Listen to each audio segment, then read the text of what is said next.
Amén. Amén. Os invito a que abráis vuestras Biblias por Marcos, capítulo 6,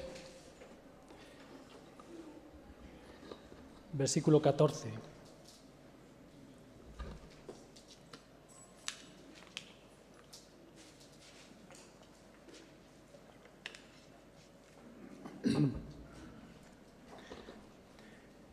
Vimos este viernes que los Juegos Olímpicos comenzaron de forma oficial. No hubo una gran ceremonia de inauguración. Yo personalmente me quedo con Barcelona 92, pero bueno, para gustos los colores. Y sabéis que se prevé que a estos Juegos Olímpicos, pues a París lleguen como unos 15 millones de personas para poder ver a unos 10.500 atletas en sus diferentes disciplinas. Y ante la oportunidad de que 15 millones de personas que vienen de todas las partes del mundo puedan ser alcanzados por el Evangelio, pues hay movimientos, hay misiones, hay iglesias que se están movilizando, porque hay un gran llamado de ir y hacer discípulos a todas las naciones. Y tiene la gran oportunidad que esta vez ellos no tienen que ir a las naciones, sino que las naciones van a venir a ellos. Entonces se están organizando. Lo curioso de este hecho es que, y estoy elucubrando, seguramente cuando estén hablando con ellos y compartiéndoles acerca de Jesús, la gran mayoría de esas personas con las cuales se va a hablar, seguramente que ya han oído hablar de Jesús. Tienen una idea de quién es Jesús. Y ellos tienen una propia opinión acerca de quién es Jesús. Y podemos ver esas opiniones, y si preguntáis a ChatGPT, como he hecho yo, pues podéis ver que esas opiniones varían mucho de un lado a otro. Para algunos, Jesús es un revolucionario, y como todo revolucionario, pues acabó mal. Para otros es una bonita fábula, un ejemplo de amor incondicional. Para otros, o al menos los que crecieron en mi época, se hizo muy famoso cuando yo era adolescente unos libros que se llamaban Caballo de Troya, que defendían la tesis de que Jesús era un extraterrestre. Entonces, la gente tiene su propia opinión acerca de Jesús. Lo curioso de esto es que cuando Jesús comenzó su ministerio, también en los tiempos de Jesús, la gente tenía su propia opinión acerca de quién era Jesús. Podemos leer en los capítulos 1 a 6 de Marcos, pues que Jesús hace milagros, desde sanar enfermedades, controlar la naturaleza, echar fuera demonios e incluso resucitar a los muertos. Y claro, todos estos grandes acontecimientos pues hacen que la fama de Jesús crezca. Los medios de comunicación de la época se hacen eco y la gente empieza a preguntarse, oye, ¿quién es este Jesús? Y por supuesto que ellos, al igual que todos los demás, pues empiezan a sacar sus propias conclusiones acerca de quién es Jesús. En los versículos 14 al 16 del capítulo 6 de Marcos encontramos algunas opiniones de quién era Jesús. Algunos realmente pensaban, y incluso hoy siguen pensando, que el Mesías, el libertador del pueblo de Israel, sería un gran rey conquistador que les daría su independencia política. Recordemos que en el contexto de Jesús, el pueblo de Israel está bajo la bota del Imperio Romano y que una vez que hubieran sido liberados de esa bota, de ese yugo, pues conquistarían el mundo entero. Pero, antes de que viniera este gran rey conquistador, Elías, el más grande de los profetas, aquel que fue llevado delante de Dios en un carro de fuego, volvería de una manera igualmente espectacular. Entonces, al ver estos milagros, estas cosas que hacía Jesús, muchos pensaban que Jesús era Elías. Otros, en cambio, pensaban que era un profeta o alguno de los profetas. Y como muy bien ha dicho Trini, en el Islam la gente piensa que Jesús pues era un profeta más y no el Hijo de Dios. Pero había también una persona que al escuchar acerca de la fama de Jesús, acusado por su conciencia, llegó a una sombría conclusión. Y dice el versículo 16, al oír esto Herodes dijo, este es Juan, al que yo decapité, que ha resucitado. Y en el versículo 14 dice, por eso operan en él estos poderes. ¿Por qué Herodes hace esta siniestra afirmación? ¿Cuáles fueron los acontecimientos que desembocaron en la decapitación de Juan el Bautista? Esto es lo que Marcos nos va a mostrar ahora, lo que nos va a relatar. Lo que nosotros vamos a encontrar en esta historia son 3 respuestas distintas de 3 personas muy diferentes entre sí a una misma pregunta que ha salido también en el tiempo libre, ¿no? ¿Quién es Jesús para ti? Leemos en el versículo 17, porque el mismo Herodes había enviado y prendido a Juan y le había encadenado en la cárcel por causa de Herodías, mujer de Felipe su hermano, pues la había tomado por mujer, porque Juan decía a Herodes, no te es lícito tener a la mujer de tu hermano. En tan solo 2 versículos, Marcos nos presenta a los 3 personajes principales de esta historia y el motivo del encarcelamiento de Juan. Primeramente tenemos a Juan el Bautista, que es un profeta que anunciaba la llegada del Mesías y que tuvo un encuentro personal con Jesús en un momento dado de su vida. Podemos leer en Juan capítulo 1 que Juan da testimonio diciendo, vi al Espíritu Santo descender del cielo como una paloma y reposar sobre él. Yo no sabía que era el Mesías, pero cuando Dios me envió a bautizar con agua me dijo, aquel sobre quien veas que el Espíritu desciende y reposa es el que bautizará con el Espíritu Santo. Y vi que eso sucedió con Jesús. Por eso doy testimonio de que Él es el elegido de Dios. Juan reconoció a Jesús en su momento que era el elegido de Dios. Pero ahora Juan se encuentra preso en una fortaleza que se llama Macaronte, y estoy dando datos históricos porque esto es un hecho histórico que está relatado en la Biblia, ¿no? Y en mitad de esas circunstancias, a pesar de haber tenido ese encuentro con Jesús, y podéis leerlo también en Mateos, cuando Juan está bautizando a Jesús, hay una voz del cielo que dice, este es mi Hijo amado en el cual yo me complazco. Él ahora sufre una crisis. A pesar de tener ese encuentro con Jesús, él sufre una crisis. Y debido a las circunstancias vienen sus dudas. Pero lejos de hacerse una idea equivocada acerca de quién es Jesús, lo que hace es ir a la fuente. Y por eso le pide a sus discípulos, id y preguntarle. Dice en Mateo que al oír Juan en la cárcel los hechos de Cristo, le envió a 2 de sus discípulos para preguntarle, ¿eres tú el que había de venir o esperamos a otro? Respondiendo Jesús le dijo, id y haced saber a Juan las cosas que oís, pero también que veis. Los ciegos ven, los cojos andan, los leprosos son limpiados, los sordos oyen, los muertos son resucitados y a los pobres les es anunciado el Evangelio.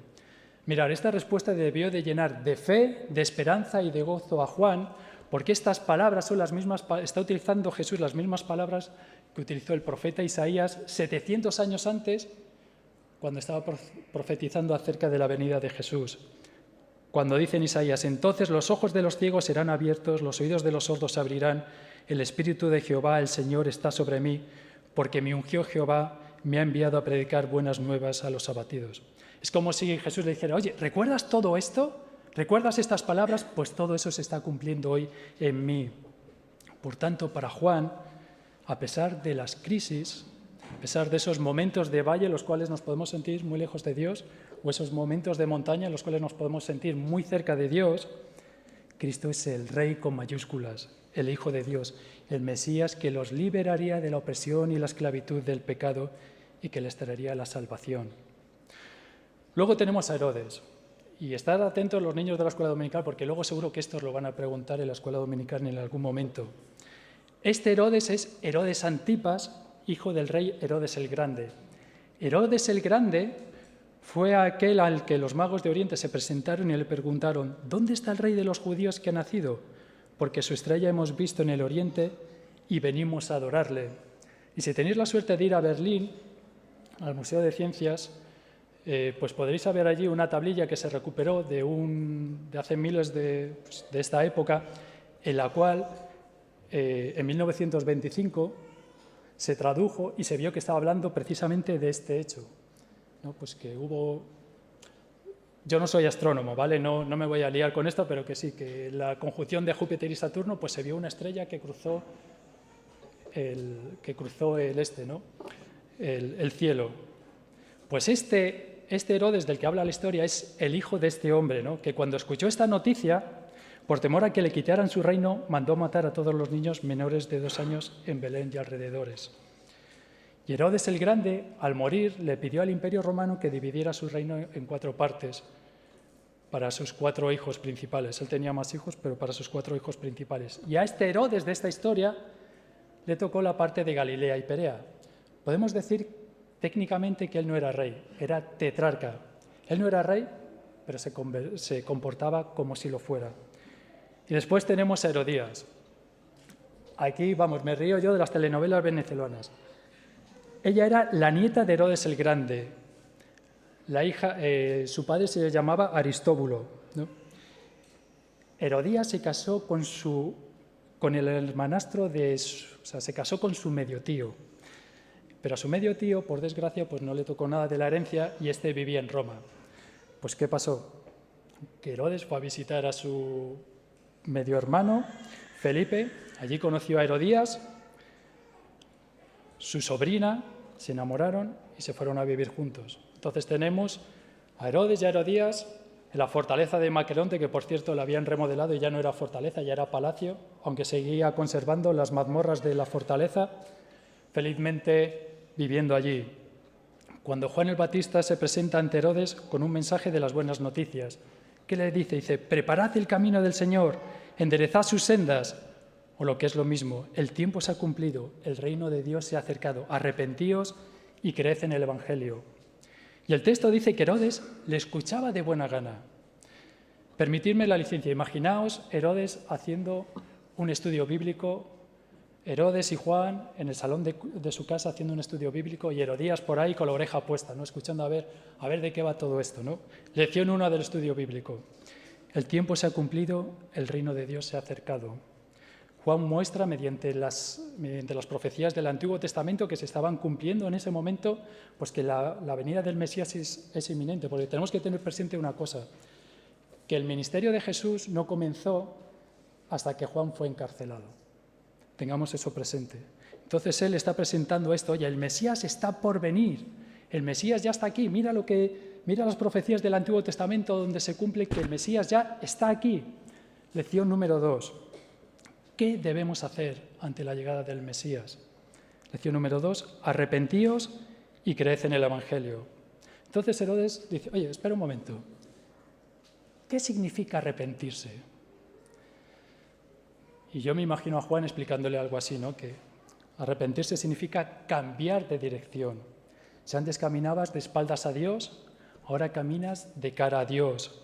Eso supone un cambio en tu manera de actuar y en tu manera de pensar. Si antes hacías lo que bien te parecía, ahora te guías por lo que Dios ordena en su palabra. ¿Qué supone arrepentirse para Herodes? Pues entre otras muchas cosas, devolverle la mujer a su hermano. Herodes y Herodías estaban yendo en contra de la voluntad de Dios. Y es por eso que Juan el Bautista le dice, no te es lícito tener a la mujer de tu hermano. En otras versiones lo dice, es contra la ley de Dios que te casaste con la esposa de tu hermano. Pero sabéis, aunque la esencia del pecado no es solo la violación de la ley de Dios, sino es la relación alterada con Dios, con nuestros semejantes y con la creación. Simone Weil, filósofa francesa, dice que todos los pecados son intentos de llenar vacíos. Y al no poder soportar el vacío en forma de Dios que notamos en nuestro interior, tratamos de llenarlo con toda clase de cosas, pero solo Dios puede llenarlo. ¿Y qué quiere decir esto? Pues quiere decir que los seres humanos no solo hemos sido creados para creer en Dios de forma general, sino para amarlo de manera tan suprema y particular que nuestra vida gire en torno a esa realidad por encima de cualquier otra consideración. Amar a Dios por encima de todas las cosas. ¿Y entonces en qué consiste el pecado? Pues el pecado consiste en tratar de afianzar el yo, mi identidad personal, adjudicando a cualquier otra cosa significado, propósito y felicidad antes que a mi relación con Dios. Y realmente, mirad, no tienen por qué ser cosas malas. Puede ser el amor a la familia, el servicio a los demás, la amistad, que son cosas buenas en sí mismas, pero que de alguna forma están tomando el lugar que Dios debería de tener en nuestra vida. Este es el gran obstáculo del Evangelio, reconocer el pecado en estos términos y estar dispuesto a cambiar el objeto de mi significado, propósito y felicidad actual por la relación con Dios. Jesús lo explicó muy bien en la parábola del tesoro escondido. El reino del cielo es como un tesoro escondido que un hombre descubrió en un campo. En medio de su entusiasmo, lo escondió nuevamente y vendió todas sus posesiones a fin de juntar el dinero suficiente para comprar el campo.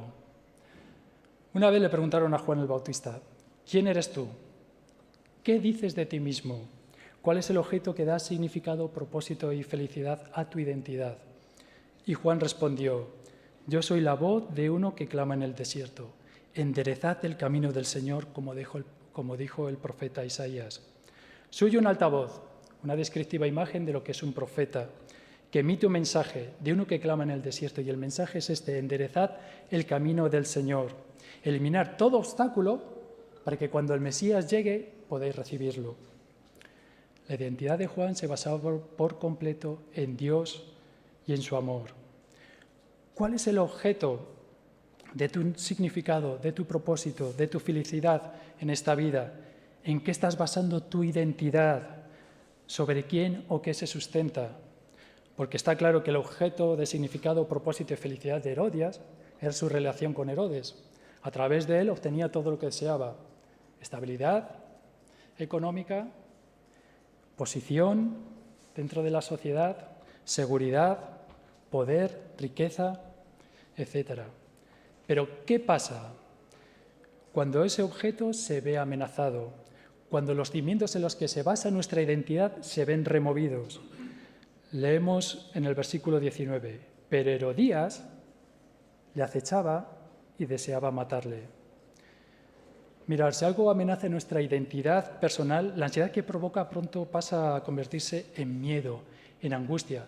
Y si además esa identidad personal se ve amenazada por un tercero, pues todo ese miedo, toda esa angustia, toda esa ira que se provoca, pues va contra esa persona. Para Herodías, el mensaje del Evangelio, la persona de Jesús, es una amenaza que atenta contra las esperanzas, significado, propósito de su vida. Por eso deseaba matarle, y dice el texto que no podía. ¿Por qué? Porque Herodes respetaba a Juan, sabiendo que era un varón justo y santo, y le guardaba a salvo. Y oyéndole, se quedaba muy perplejo, se quedaba muy inquieto, pero le escuchaba de buena gana. Herodes encarceló a Juan por dos motivos. El primero, para mantenerse él mismo a salvo de la ira de su mujer, que no lo vea por casa y así está tranquila. Y el segundo, para mantener a Juan a salvo de la ira de su mujer. ¿Por qué? Porque le gustaba lo que Juan decía y admiraba el carácter irreprochable de Juan. Dice que era un hombre santo y justo. Y yo veo a veces también mucha gente en la iglesia que dice: oye, qué bien se está aquí, qué majos son los hermanos, qué ambiente se respira. Yo no quiero saber nada de esto, pero aquí me siento a gusto, ¿no? Este era un poco el sentimiento que tenía Herodes. Aquí se nos dice que Herodes está perplejo. Herodes se encuentra en una encrucijada. Estamos llegando al momento álgido de esta historia. No sabe qué camino tomar, pero en breve se va a ver obligado a tomar una decisión. Veamos por un momento en qué situación nos encontramos. Por un lado, nos encontramos con Juan encarcelado, Herodías con sed de sangre, y a Herodes hecho un lío. Y en medio de todo esto viene el gran acontecimiento, el cumpleaños de Herodes. Versículo 21. Cuando Herodes en su cumpleaños hizo un banquete a sus nobles y a los tribunos y a los principales de Galilea. Démonos cuenta de esta escena. Imaginémonos en un salón muy grande, allí estaban los nobles, altos dignatarios del gobierno civil, los tribunos, que eran militares que tenían a su cargo hasta 1000 soldados, y los principales de Galilea, refiriéndose probablemente a los líderes sociales más importantes de la provincia. En esa fiesta, en ese salón, estaban representados todos los componentes de estructura de poder de Galilea y de Perea. Y podemos suponer que al ser una fiesta, pues se había comido de más y se había bebido de más. Cuando de repente, y seguramente me atrevo yo a pensar y a decir, enviada por su madre, entró también la propia hija de Herodías, y habiendo danzado, agradó a Herodes y a los reclinados a la mesa con él. Y el rey dijo a la muchacha: pídeme lo que quieras y te lo daré. Y le juró: te daré lo que pidas hasta la mitad de mi reino. Esta chica tenía alrededor de 17 años, por lo que podemos suponer que su baile no fue inocente, sino que fue seguramente un baile sumamente sensual.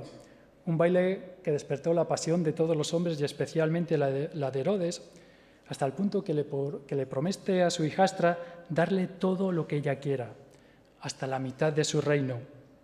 Recordemos que Herodes era tetrarca, no era rey, y dependía enteramente de la política trazada por Roma. Pero a pesar de ello, empeñó su palabra delante de toda esa gente importante. Y saliendo dijo a su madre: ¿qué pediré? Herodías llevaba tiempo esperando este momento. Yo creo que lo había calculado todo para llegar aquí. Y no se lo pensó, dice: la cabeza de Juan el Bautista, que realmente es una amenaza para nuestros intereses. Y entrando deprisa, leemos en el versículo 25, ante el rey le pidió diciendo: dame ahora mismo en un plato la cabeza de Juan el Bautista. A Herodes le ha llegado el momento de decidirse. Todos, en algún momento de nuestra vida, vamos a tener ese momento o esos momentos en los que debemos de dar un paso hacia adelante y decidir si estás con Cristo o estás contra Él. Porque ten esto bien presente: si no estás con Cristo, si no vives para Cristo, vas a vivir para cualquier otra cosa. Aquí no hay medias tintas. Dice el versículo 26 que el rey se entristeció mucho porque sabía que Juan era una persona justa y santa y su conciencia clamaba que lo que le habían pedido estaba mal. Pero, a causa del juramento y de los que estaban con él a la mesa, no quiso desecharla. Aquí se descubre el objeto de significado, propósito y felicidad sobre el que se basa la identidad de Herodes: el orgullo, el yo por encima de cualquier circunstancia, la posición, tener la admiración y la aprobación de los demás, como dicen los jóvenes, los likes, ¿no? Y los followers, ¿no? Y el miedo a perder todo eso vale más que la vida de un hombre, aunque éste sea justo y santo. Dice el versículo 27, y enseguida el rey, enviando a uno de la guardia, mandó que fuese traída la cabeza de Juan. El guarda fue, le decapitó en la cárcel y trajo su cabeza en un plato y la dio a la muchacha, y la muchacha la dio a su madre. Este fue el destino del hombre escogido por Dios para ser el precursor de su Hijo, nuestro Señor Jesucristo. Y no es un final muy diferente al que sufren hoy miles de cristianos por el simple hecho de ser cristianos en países donde Cristo y el Evangelio se ven como una amenaza. Solo hace falta visitar la página web de Puertas Abiertas para darse cuenta de esta realidad. Pero a pesar de ello, hoy hay todavía personas que seguimos a Cristo. Porque, como dice Kierkegaard, la identidad que tiene su base en Dios y su amor soportará todo contratiempo y toda dificultad con éxito garantizado. Y aquí tenemos día tras día testimonio de esa realidad. En el versículo 29, por eso, cuando oyeron esto sus discípulos, vinieron y tomaron su cuerpo y lo pusieron en un sepulcro. Mirar, identificarse con Juan en estos momentos era poco menos que temerario. Pero estos hombres probaron ser fieles discípulos de su maestro. Ellos aprendieron de Juan que hay que hacer lo que hay que hacer sin importar las consecuencias. Y Juan es una figura perfecta para enseñarnos lo que es una vida completamente transformada por el Evangelio y entregada a los propósitos de Dios. Él tenía muy claro cuál era su propósito en la vida y decidió despojarse de todo aquello que le pudiera estorbar en el cumplimiento de su propósito, de su cometido. Juan llamó a su pueblo a cambiar completamente la dirección que llevaban, a que se arrepintiesen, a que cambiasen el estilo de vida que tenían para llevarlos a Dios. Hoy en día nuestro llamado no es distinto. Herodías era una mujer ambiciosa, manipuladora y calculadora. E intentaba llenar el vacío de su corazón en forma de Dios con el poder, la fama, la riqueza, el amor, con todo eso. Pero realmente parecía que nunca tenía bastante. Era tal su hambre de poder y reconocimiento que hizo que Herodes, su marido, se presentara hasta Calígula, el emperador de Roma, para pedirle que le diera todo el reino de Judea. ¿Sabéis lo que consiguió con eso? Es que Calígula se enfadara y los deportara a Lyon, a Francia. Solo Dios puede llenar el vacío de nuestro corazón. Herodes, curiosamente, tuvo una segunda oportunidad. ¿Sabéis? Cuando Jesús es acusado por los por los sacerdotes y demás, y es llevado ante Pilato. Le dice Pilato, oye, yo aquí, estos son cosas vuestras, yo aquí no tengo nada que hacer, llevarlo a Herodes. Y entonces Jesús es presentado ante Herodes. Y dice Lucas 23:8, Herodes se alegró mucho por la oportunidad de ver a Jesús, porque había oído hablar de él y hacía tiempo que quería verlo realizar un milagro. Herodes le hizo una pregunta tras otra, pero Jesús se negó a contestar. Mientras tanto, los principales sacerdotes y los maestros de la ley religiosa se quedaron allí gritando sus acusaciones. Entonces Herodes y sus soldados comenzaron a burlarse de Jesús y a ridiculizarlo. Finalmente le pusieron un manto real y lo enviaron de regreso a Pilato. Siempre me ha llamado la atención esto. ¿Por qué Jesús no responde a las preguntas de Herodes? Y creo que ya encontré la respuesta. Porque Herodes no estaba dispuesto a arrepentirse, a reconocer que Jesús es Dios. Y como un niño malcriado, cuando Jesús no le dio lo que pedía, se enfadó con él. Dios trataba a Jesús como si fuera un camarero. Dame lo que quiero. Y como no se lo dio, se enfadó con él. Y lo echó de su presencia. Lo devuelve a Pilato y es aquí cuando comienza la tortura de Cristo hasta la muerte en la cruz, como hemos visto en el tiempo libre. El otro día leía una noticia que parece ser que ha salido una cura para el SIDA. Estamos llenos de enfermedades mortales a nuestro alrededor. Pero, ¿sabéis? Hay una enfermedad mortal que no solo mata el cuerpo, sino que también mata el espíritu. Se llama pecado. Cuando el ser humano pretende sustituir a Dios por sí mismo. Y vemos día a día que las consecuencias de ello son nefastas para la humanidad y para el planeta. La buena noticia, el Evangelio, es que hay una vacuna que se llama Jesucristo, el Hijo de Dios. En la cruz sufrió las consecuencias del pecado que nosotros debíamos de pagar. Esto es la muerte. Y es por eso que ahora nosotros tenemos perdón de pecados. Es por medio de Él que tenemos perdón de pecados. Y es por su resurrección que podemos decir que Cristo vive. Cristo vive. Yo recuerdo hace mucho tiempo hacíamos campañas en contra del aborto, íbamos cantando por las calles, Cristo vive. Ahora las cosas parece que han cambiado y ya no nos permiten gritar eso. Porque el mensaje del Evangelio, porque Cristo es una amenaza a este mundo corrompido. La vida de Juan el Bautista no terminó en un sepulcro. Él ahora está gozando cara a cara de la presencia de Dios por la eternidad, mientras que Herodes y Herodías están sufriendo la condenación eterna. Para concluir, después de estos acontecimientos, leemos en el capítulo 8 de Marcos que Jesús iba andando con sus discípulos y les pregunta, ¿quién dicen los hombres que soy yo? Ellos respondieron, unos dicen Juan el Bautista. Esos eran los menos enterados, que no sabían lo que había pasado con Juan el Bautista.